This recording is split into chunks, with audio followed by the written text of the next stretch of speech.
Assalamualaikum murid-murid. Selamat pagi. Cikgu harap murid-murid semua dalam keadaan sihat dan walafiat. Hari ini kita akan meneruskan proses pengajaran dan pembelajaran kita di bawah mata pelajaran sains. Tapi cikgu ingin bertanya, Ali, pagi tadi kamu makan apa? Nasi lemak. Soalan cikgu Ali. Tahukah kamu bagaimanakah makanan yang Ali makan itu dicernakan di dalam tubuh badan? Tak tahu? Okey, mari kita meneruskan kita punya pengajaran hari ini. Sistem pencernaan. Apakah itu sistem pencernaan? Apa pula definisi pencernaan? Jenis-jenis pencernaan dan organ yang terlibat dalam pencernaan. Ali ingin berkongsi pendapat? Apakah yang Ali faham tentang pencernaan? Ya, bagus. Terima kasih. Lagi, murid-murid yang lain? Ah, yes, betul. Pencernaan ialah suatu proses kita makan, mengunyah makanan daripada bentuk yang besar menjadi kepada bentuk molekul-molekul yang kecil. Baik, terima kasih. Faham. Ya, Adira, ingin menambah? Ya, tepat. Untuk jenis pencernaan, terdapat dua jenis pencernaan, iaitu pencernaan fizikal dan pencernaan kimia. Ada lagi murid-murid yang ingin menambah? Okey. Cikgu ingin bertanya, apakah organ pencernaan yang kalian tahu? Satu-satu. Okey, bermula daripada? Ya, mulut. Seterusnya? Ya, esophagus. Seterusnya? Ya, ke perut. Pandai. Lagi? Ya, ke usus kecil, usus besar, lalu ke rektum dan dubur keluar sebagai tinja. Bagus, terima kasih murid-murid. Nampaknya kamu mempunyai basic pemahaman yang cukup baik tentang pencernaan ini sedikit sebanyak walaupun kita tidak memulakan lagi proses pengajaran kita. Pencernaan makanan. Mari cikgu terangkan. Pencernaan makanan ialah proses memecahkan makanan yang kompleks dan besar kepada molekul-molekul yang lebih kecil, ringkas dan boleh larut supaya dapat diserap ke dalam sel-sel badan. Ya. Jenis pencernaan. Terdapat dua jenis pencernaan yang seperti Adira bagi tahu kita semua tadi, iaitu pencernaan fizikal dan pencernaan kimia. Pencernaan fizikal merupakan pencernaan di mana proses pemecahan makanan kepada cebisan kecil di dalam mulut dengan bantuan gigi, lidah dan air liur. Terdapat proses yang penting dalam pencernaan fizikal iaitu proses peristalsis. Manakala pula bagi pencernaan kimia, penguraian makanan daripada molekul kompleks kepada molekul ringkas dengan bantuan enzim. Murid-murid faham? Alhamdulillah. Jadi mari kita akan tunjukkan sedikit sebanyak bagaimana proses peristalsis itu berlaku.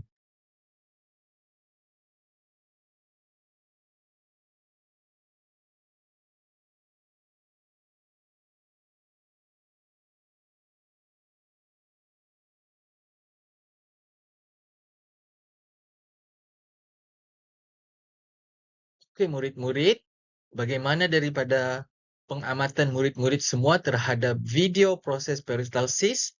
Semua faham? Baik, bagus. Okey. Cikgu akan bagi satu gambar di hadapan ni, lihat semua. Sila nyatakan organ pencernaan yang terdapat di dalam gambar ini. Fatimah, boleh kamu cuba? Pandai Fatimah. Ya, ini nombor satu bermula dengan mulut dan nombor dua merupakan esophagus dan nombor ketiga merupakan perut dan nombor keempat adalah usus kecil, nombor kelima adalah usus besar dan nombor enam adalah rektum, dubur. Melihat daripada gambar raja ini adalah cikgu hanya ingin menguji sejauh manakah tahap pemahaman kalian semua.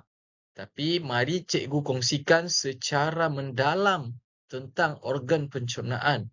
Kerana bukan setakat 6 organ ini sahaja, tetapi kita perlu mengambil kira beberapa jenis organ yang memainkan peranan penting dalam proses pencernaan dalam tubuh badan kita. Kita lihat daripada gambar ini menunjukkan di mulut terdapat beberapa organ lain seperti kelenjar air liur. Dan di perut juga kita lihat bagaimana terdapatnya ada hati, hempedu dan pankreas. Selain daripada itu juga, kita lihat usus kecil juga boleh dibahagikan kepada 3 bahagian dan pada bahagian yang pertama dikenali sebagai duodenum. Okey murid-murid, semua gambar jelas? Alhamdulillah. Mari kita pergi satu persatu organ sistem pencernaan ini. Di mulut. Mulut, apa yang kita tahu? Of course, mulut adalah tempat di mana kita untuk mengunyah makanan. Siapa yang akan kunyah? Gigi. Betul. Cebisan makanan ini akan bercampur dengan air liur. Di samping itu juga terdapat enzim amylase untuk menguraikan kanji kepada maltosa. Okey, makanan yang kita sudah kunyah akan bergerak memasuki esophagus. Makanan yang memasuki esophagus akan disebut atau dikenali sebagai bolus. Bolus akan bergerak melalui dinding-dinding esophagus melalui proses peristalsis yang baru sahaja saya tunjukkan videonya kepada kalian semua. Bolus ini akan menuju ke dalam perut. Apa yang akan berlaku ke dalam perut? Mari kita saksikan dalam slide yang seterusnya. Di perut, dinding perut akan merembeskan proteas dan asid hidroklorik. Murid, tahukah apa apakah fungsi asid hidroklorik?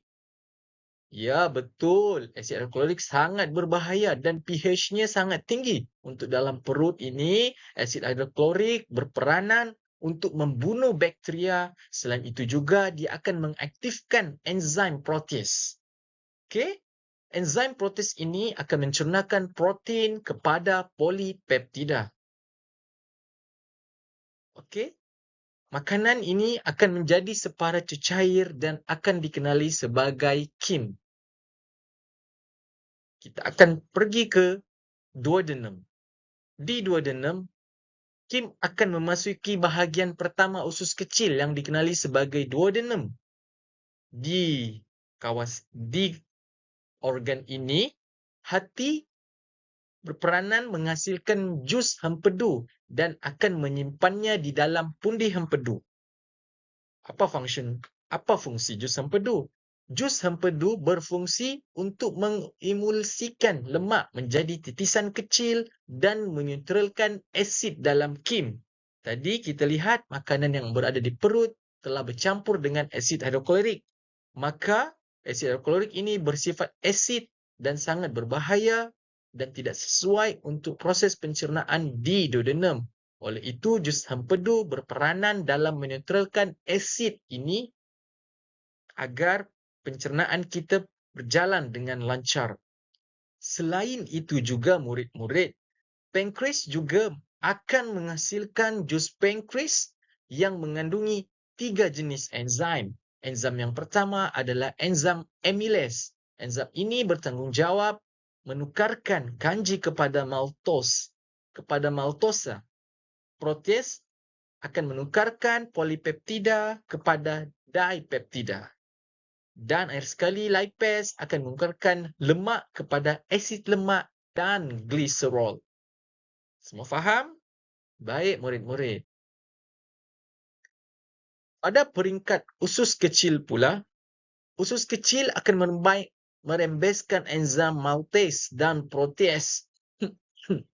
Enzim maltase akan mencernakan maltosa menjadi unit kecil iaitu glukosa, manakala protease akan mencernakan dipeptida menjadi asid amino. Seterusnya, makanan yang tidak tercerna pula akan memasuki usus besar.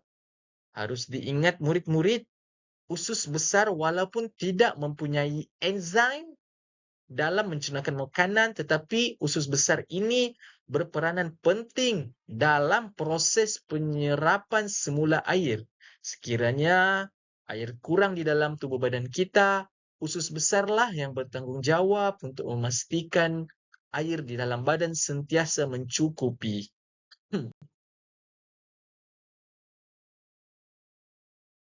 Selain itu juga murid-murid, setelah makanan memasuki ke dalam usus besar dan air juga akan diserap mengikut kuantiti yang dikehendaki oleh tubuh badan, maka sisa makanan ini akan masuk ke dalam rektum. Apabila ia akan masuk ke dalam rektum, ia akan dikenali sebagai tinja dan ia akan disimpan sementara di dalamnya. Sementara itu, setelah disimpan dalam beberapa lama, tinja ini akan disingkirkan daripada badan melalui dubur. Okey, murid-murid, semua faham? Alhamdulillah, semua faham. Baik, murid-murid, sebelum itu, cikgu ingin memberi suatu kuis di mana kuis ini merupakan kuis yang ada senang, ada yang aras sederhana dan ada yang aras tinggi. Dan saya minta murid-murid untuk menjawabnya dengan penuh semangat dan penuh yakin. Okey murid-murid, mari kita mulakan.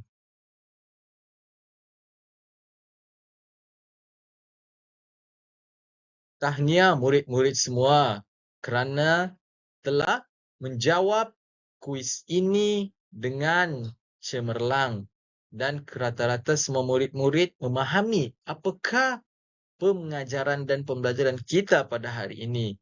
Untuk memantapkan lagi pemahaman setiap murid-murid, cikgu ingin memberi tugasan di rumah. Yang pertama, cikgu ingin murid-murid menghasilkan sebuah peta minda berkaitan dengan sistem pencernaan makanan. Peta minda ini terpulang kepada murid-murid mengikut kreativiti masing-masing, tapi haruslah mempunyai ciri-ciri rangkaian dan kesinambungan antara satu dengan yang lain. Yang kedua pula, cikgu ingin meminta murid-murid semua untuk lukis organ pencernaan bermula dari mulut hingga ke dubur beserta label dan fungsinya. Okey murid-murid, ada soalan?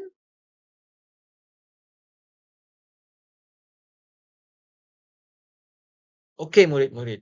Terima kasih murid-murid. Jadi sebelum kita mengakhiri kita punya kelas hari ini, saya ingin meminta seorang murid untuk membuat kesimpulan atas pengajaran kita pada hari ini.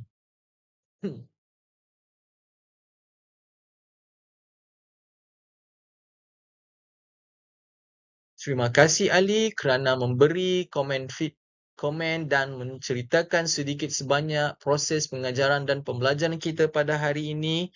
Saya harap murid-murid apabila bertemu kita di lain waktu, cikgu ingin memastikan semua murid-murid faham akan topik sistem pencernaan ini. Saya harap semua murid-murid bila balik rumah siapkan tugasan ini dengan baik dan penuh dedikasi. Saya akhiri. Sekian. Terima kasih.